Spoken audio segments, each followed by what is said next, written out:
In this video, I'm going to show you how to create an account with the H&M mobile app. If you find this video helpful, please drop a like and subscribe to my channel. In saying that, let's just jump straight into the video. Okay, so what we first need to do is go ahead and download the H&M app for your mobile phone via your Play Store or App Store. Now from there, go ahead and click onto H&M. Alright, once H&M opens for the first time, you need to choose your region. So I'm in Australia and I speak English, so I'm going to click on Australian English.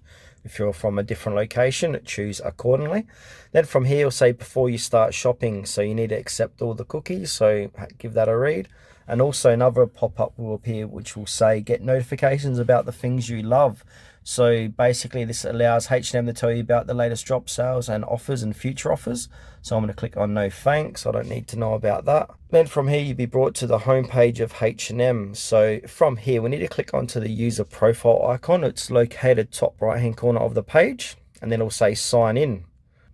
And then a little pop-up will appear so you can continue with your Google account. So this is the easiest and best way I would suggest. So I'm going to click on Tutorial Wiz.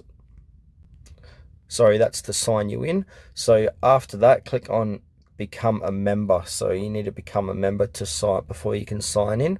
So now put in your email address, create a password and date of birth, and then click on, you can either click on this box where it says yes, email me about your member rewards, special invites, etc., and then click on become a H&M member. So I'm going to fill this form out here and move on to the next step.